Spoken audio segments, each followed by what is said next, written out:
नमस्कार दोस्तों, आज की कहानी एक पारिवारिक कहानी है। क्या करण अपने घर को बचा पाएगा?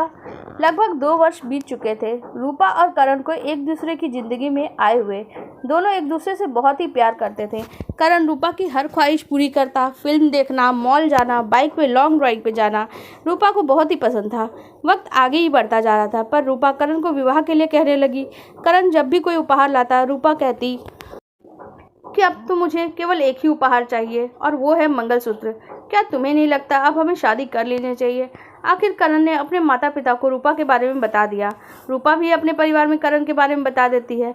दोनों के परिवार खुशी खुशी में शादी कर देते हैं और बड़ों के आशीर्वाद के साथ दोनों हमेशा के लिए एक हो जाते हैं। 7 फेरे होते ही रूपा प्रेमिका से पत्नी बन जाती है और करण प्रेमी से पति। करण का परिवार एक पुरुष प्रधान परिवार था, जहाँ पर हमेशा पति की ही चलती थी। करण की माँ को हर बात में पति की हाँ में हाँ ही मिलाना होता था। कर्तव्य सारे थे, किंतु अधिकारों का हिस्सा खाली था। अधिकारों से वंचित करण की माँ वर्षों से केवल कर्तव्य ही तो निभा रही थी। बचपन से परिवार में जो माहौल था, करण भी उसी के रंग में रंगा हुआ था। विवाह होते ही करण में भी अपने पिता का प्रतिबिंब नजर आने लगा। वह रूपा के साथ बिल्कुल वैसा ही व्यवहार करने लगा जैसे उसके पिता उसकी माँ के साथ करते थे। धीरे धीरे रूपा ने घर की सारी जिम्मेदारियां उठाना शुरू कर दी। रूपा का पूरा दिन काम में ही व्यतीत हो जाता था। शाम को करण के आने के बाद रूपा जब कभी करण से बाइक पे थोड़ा घूमकर आने के लिए कहती, करण अधिकतर उसे मना ही कर देता। सुबह से शाम तक थकी हुई रूपा करण के मुंह से इस तरह के शब्द सुन के दुखी हो जाती थी। रूपा चाहे कितनी भी व्यस्त हो, सभी के काम खुशी से करती थी। धीरे धीरे करण का पुरुष प्रधान स्वभाव रूपा के सामने आने लग गया। अक्सर करण ऐसा करता कि मटके के पास भी खड़ा रहता तो दूसरे कमरे में बुलाकर रूपा से पानी मांगता। करण की आदतों में ये सब कुछ शामिल हो गया था। हर छोटा बड़ा काम रूपा से ही करवाना अपना हक समझता था। करण में आए हुए इस बदलाव को रूपा दिन प्रतिदिन महसूस कर रही थी।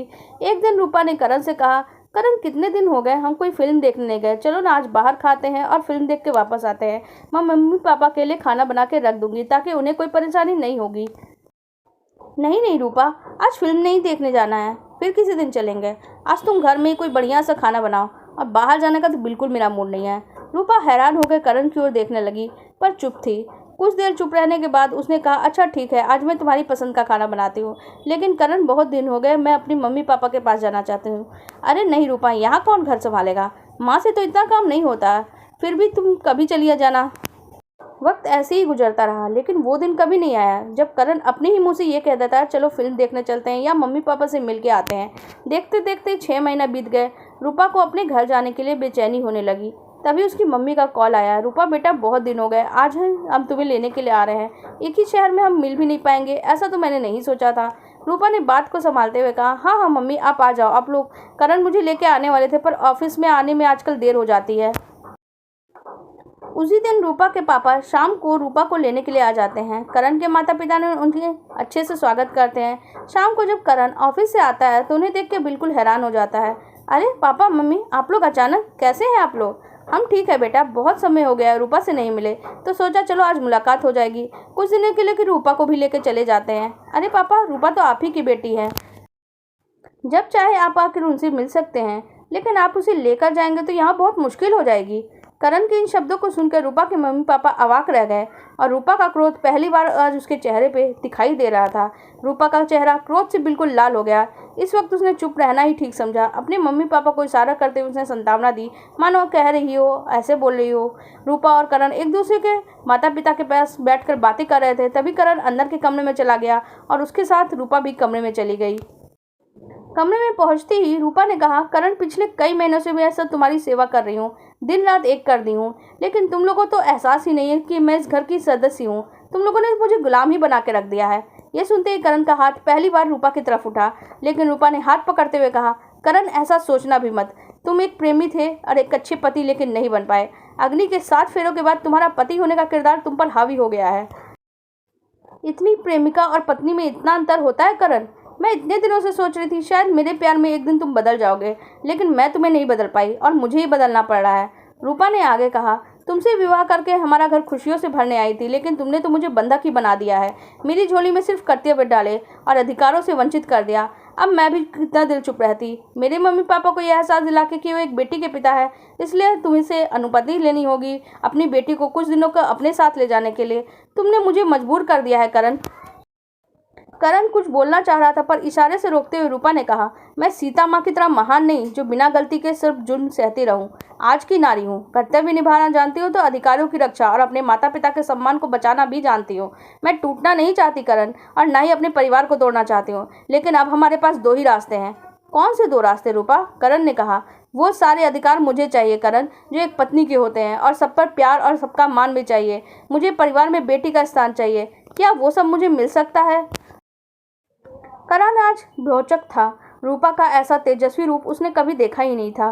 करण कुछ बोले उससे पहले ही रूपा ने दूसरे रास्ते का जिक्र कर दिया। यदि तुम्हें नहीं मंजूर तो मैं ये परिवार छोड़ के चली जाऊंगी, और अपनी पूरी जिंदगी घुट घुट के मैं नहीं जी सकती करण।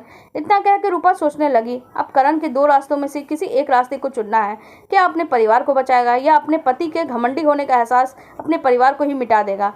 मर्द होकर अपनी गलती को स्वीकार करना इतना आसान नहीं होता, लेकिन रूपा भी ये सोचने लगी कि हर इंसान के लिए उसके परिवार से बड़ा कुछ नहीं होता। रूपा के मुंह से कड़वा सच सुन के करण कुछ भी नहीं कह पाया। शायद उसके पास कुछ कहने के लिए बचा ही नहीं था। तभी रूपा ने करण को वह दिन याद दिलाया जब वो प्रेमी प्रेमिका थे। याद करो करण, हमें आपस में कोई शिकायत नहीं थी, बस प्यार ही प्यार था। अब क्या बदल गया है? क्यों हम पहले की तरह नहीं रह सकते? अग्नि के समक्ष 7 फेरों में लिए भी ताकत, बहुत विश्वास और बहुत प्यार और बहुत सारा कर्तव्य छुपा होता है, और सबसे महत्वपूर्ण एक दूसरे के प्रति मान सम्मान छुपा होता है। पर तुम शायद भूल चुके हो करण। आज रूपा ने करण को सच का आईना दिखा दिया, उसे सोचने के लिए मजबूर कर दिया। रूपा की बातें करण की आंखें खोलने के लिए काफ़ी थी। उसके अंदर आए इस बदलाव को शायद वो महसूस नहीं कर पाया, लेकिन आज बहुत ही शर्मिंदा था। उसे अपनी गलती का एहसास हो रहा था। उसने बिना देर लगाए करण रूपा के मम्मी पापा के पास जाके बैठा और बोला, पापा आप यहीं रुक जाइए, कल रूपा को कुछ दिनों के लिए अपने साथ ले जाइएगा। रूपा भी बहुत खुश हो जाएगी और आप लोगों को भी बहुत अच्छा लगेगा। रूपा ने करण का ये रूप देखा और उसकी खुशी का ठिकाना नहीं रहा। वो जानती थी उसके परिवार की खुशियों को बरकरार रखने के लिए करण में बदलाव लाना जरूरी है, और आज रूपा सोच रही थी शायद इसमें करण की गलती इतनी ज़्यादा नहीं थी। हमारे समाज में ये प्रथाएं बना रखी हैं कि पति ही सब कुछ है, पत्नी उसके लिए बस झुंझुना मात्र है, और जो पति की मुट्ठी में रहती है। गलती तो हम स्त्रियों की भी है जिनने कभी अपने अस्तित्व को पहचाना ही नहीं। कर्तव्य तो निभाए पर अधिकारों की आहुति हमेशा ही देती रही। इतने में करण ने रूपा को अपनी बाहों में भर लिया और कहने लगा, मुझे माफ़ कर दो, मैं बहक गया था। शायद पुरुष प्रधान समाज में रह के अनजाने में ही इस मानसिकता में सिमट गया था। अब मैं तुम्हें वादा देता हूँ कि इस परिवार में मान सम्मान, प्यार सब कुछ तुम्हें मिलेगा, और बेटी का स्थान भी मिलेगा। तुम कभी अपने अधिकार से वंचित नहीं होगी। मैं एक अच्छा प्रेमी था, तुमने ही कहा था ना, आज उससे भी अच्छा पति बनकर दिखाऊंगा। अब रूपा बहुत ही खुश थी, और उसके पास इस उलझन के समय केवल 2 ही रास्ते थे। या तो एक पूरा जीवन घुट घुट कर जिए, या दूसरा पूरी शक्ति लगाकर अपने अधिकारों की रक्षा करें। रूपा ने दूसरा रास्ता अपनाया। इस तरह अपने परिवार को खुश रखने का कर्तव्य निभाते हुए भी खुद को खुश रखने का भी रास्ता खोज निकाला, और उसका जीवन सफल हो सका। हर नारी को अपने अंदर एक छुपी हुई रूपा को जन्म अवश्य देना चाहिए। आपको हमारी ये कहानी कैसी लगी कमेंट सेक्शन में ज़रूर बताएं। साथ ही हमारे वीडियो को लाइक कर दें और हमारे चैनल को सब्सक्राइब कर लें। धन्यवाद।